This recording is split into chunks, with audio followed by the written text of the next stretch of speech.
Have you ever wondered about the horrifying rituals performed in the name of ancient deities? Our journey begins with Moloch, an ancient deity that sends shivers down the spine of history. Moloch, often associated with child sacrifice and fire, was a figure of fear and reverence in the ancient Canaanite religion. This deity was depicted as a fearsome figure, a monstrous beast demanding the most harrowing of tributes. Historical texts and archeological evidence paint a chilling picture of the rituals performed in Moloch's name. Imagine massive bronze statues heated by fire, into which offerings were placed, often said to be the firstborn children of the worshippers. The terrifying spectacle was believed to appease Moloch, ensuring prosperity and protection for the community. But Moloch isn't just a figure of the ancient past. He has found his way into modern culture, often serving as a symbol of mindless and cruel authority. From the pages of Allen Ginsberg's famous poem Howl to the dystopian world of Fritz Lang's movie Metropolis, Moloch's presence is a chilling reminder of the dark side of power and obedience. And then there are the conspiracy theories.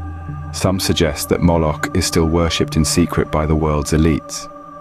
These theories often point to ambiguous symbols and references in popular culture, suggesting a hidden agenda that serves Moloch's demands. While these theories lack concrete evidence, they certainly add another layer to the enigma that is Moloch. As we delve deeper into the shadowy world of ancient deities, we uncover more questions than answers. From the stormy skies of Mesopotamia, another powerful deity emerges. Baal, a god worshipped in a myriad of forms across ancient civilizations. From the fertile fields of Canaan to the bustling city-states of the Levant, Baal's influence was widespread and profound.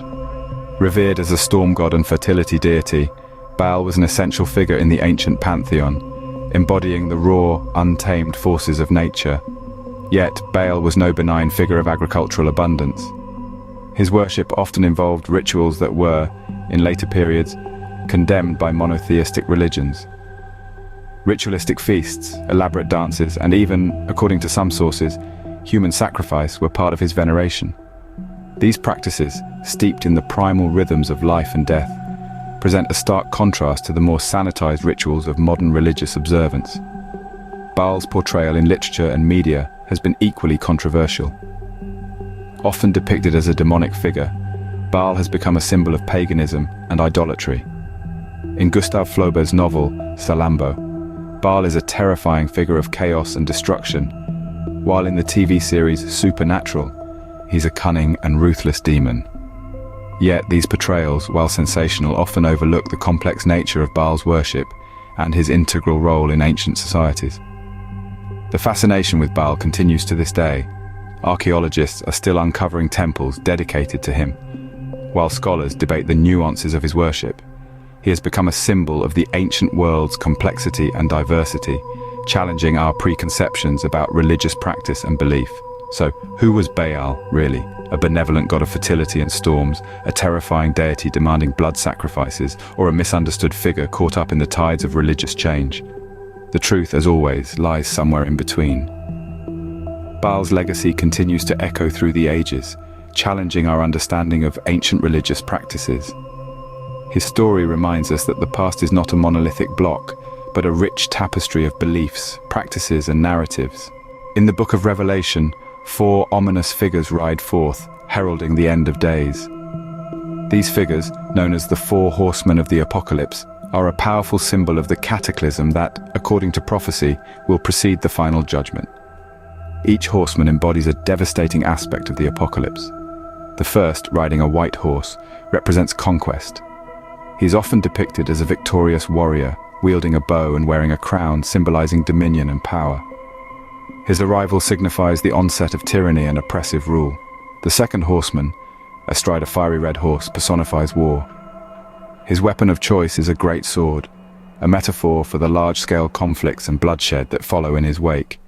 His presence reminds us of the destructive nature of conflict and the havoc it wreaks on humanity. The third horseman rides a black horse and is associated with famine. Holding a pair of scales, he signifies the scarcity and imbalance of resources that often accompany war. His representation is a stark reminder of the dire consequences of greed and inequality. The fourth and final horseman, astride a sickly pale horse, is the embodiment of death. Accompanied by Hades, he brings the ultimate consequence of war, famine, and conquest, widespread mortality. These potent symbols have permeated our culture, featuring in literature, art, and media, often used to portray times of crisis or upheaval. They remain relevant today as we face global challenges that echo the catastrophes they represent, from political instability and armed conflicts to resource scarcity and the ever-present shadow of mortality. The Four Horsemen's symbolism resonates with our contemporary realities. Yet, they also serve as a call to action. They challenge us to confront these issues, to strive for peace, balance, and sustainability, and to cherish life in the face of death. The 2024 Olympics opening ceremony ignited a firestorm of controversy, but was it merely art or something more sinister? As the world watched in anticipation, the opening ceremony unfolded like a grand spectacle, complete with elaborate performances and dazzling visuals. Yet, amidst the spectacle, some spectators saw more than just artistic expression. They spotted cryptic imagery, costumes reminiscent of ancient rituals, and sequences that seemed to echo dark occult practices. The imagery was intricate, layered with symbols that appeared to hold deeper meanings. Some pointed to an alleged representation of Moloch and Baal, ancient deities associated with rituals that were later condemned by monotheistic religions. Others claimed to see hints of the Four Horsemen of the apocalypse, the harbingers of end times from the Book of Revelation. These interpretations sparked a wave of speculation, turning the ceremony from a celebration of sportsmanship into a hotbed of controversy.